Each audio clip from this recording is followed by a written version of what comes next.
We want justice. We want justice. We want justice. लेके रहेंगे अपना हक, लेके रहेंगे अपना हक। पूरी हमारी मांगे पूरी करो, हमारी मांगे पूरी करो। We want justice. We want लागू करो, लागू करो। ये नामी रिपोर्ट 1996 से लागू करो, लागू करो। ये नामी रिपोर्ट 1996 से लागू करो, लागू करो। आज पुलिस पर्सन फोरम जिंदाबाद, जिंदाबाद।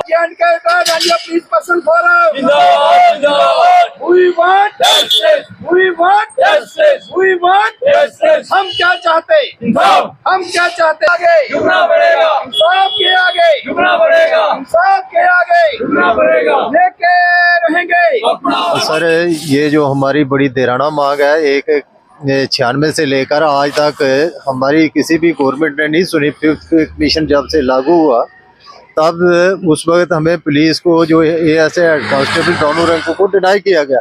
उसके बाद फिफ्थ पे कमीशन के बाद 6th 7th आया, इसी तरह चलता रहा। लिहाजा हमें किसी ने जस्टिफिकेशन नहीं किया और हमें ये ग्रेड नहीं दिए गए। तो उसके बाद हमने अपने सीएम साहबान अपने अफसरान से रजू किया, उनसे भी रिप्रेजेंटेशन दी, लेकिन किसी ने हमारे ये इस देराना मांग को सुनने की सब उन्हें लारे वादे झांसे ही दिए, तो हल करने की किसी ने कोशिश नहीं की। तो अब मजबूर होकर हम प्रोटेस्ट और धरना दे रहे हैं कि भाई ये हमारी इस देराने मसले पर गौर फरमाया जाए। और हमारा ये सीनियर सिटीजन है, इस वक्त हमने मुल्क, कौम और देश की सेवा की है। मुल्क की सालमियत, एकता, अखंडता की हमने खातर हमने अपनी जानों तक निशावर की थी। आर्ट और पॉजिटिविटी देने के बावजूद आज ये हशर है कि हम लोग अपनी मांगों को लेकर प्रदर्शन कर रहे हैं। बड़े दुख से ये बात कहनी पड़ती है कि एक सभ्य समाज में ये चीज़ नाकाबिले बर्दाश्त है। तो लिहाजा अभी हम एलजी साहब से मोदबाना गुजारिश करेंगे कि पिछले 21 जनवरी को हमने इसी पिछले साल में गवर्नर साहब से मिले थे और उन्होंने वादा किया था कि अगर आपका मसला जेन्युइन होगा तो इसको हल किया जाएगा। तो हमने बोला था सर ये हमारा जेन्युइन मसला है, तो आज तक वो पता नहीं फाइल जो ठंडे बस्ते में पड़ी है, क्या गार्ड नोज क्या चक्कर है कि एलजी साहब को मसरूफियत है।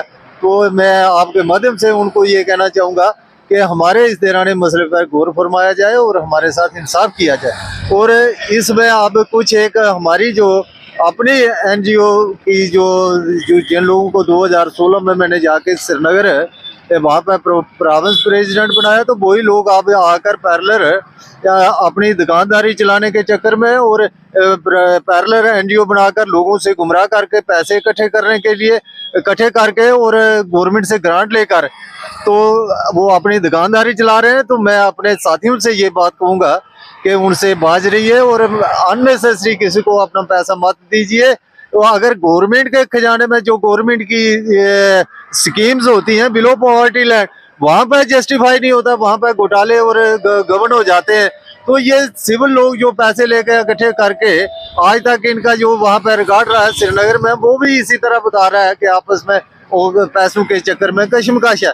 तो लिहाजा मैं आपके माध्यम से जितने भी रिटायरीज हैं सबसे दरख्वास्त करूंगा कि भाई इनके बहकावे में मत आइए और इनसे बाज रहिए। और इनका जो करैक्टर है वो हाजिर दौरान सर्विस जो इन लोगों ने किया वो करैक्टर है, एवरीबॉडी हर एक आदमी का वो करैक्टर वो साय की तरह साथ चलता है। तो मैं आपसे ये आपके माध्यम से अपने साथियों से ये गुजारिश करूंगा कि भाई मैं किसी की शान के खिलाफ कोई नहीं बोलना चाहता। लिहाजा ये बात जरूर कहूँगा कि ये इन लुटेरे डाकुओं से बचें और कम से कम समाज में एक जब भी कोई काम कर रहा है तो निष्काम होकर करें और बेदाग होकर ये सेवा करें। हम 2012 से चलते आ रहे हैं, तो आज तक ये कोई प्रूव कर दे कि 1 रुपया भी हमने लिया तो वो हमारे पास उंगल खड़ी करके बता दे, चाहे वो श्रीनगर का है चाहे जम्मू का है, किसी भी हमारी यूटी स्टेट का है।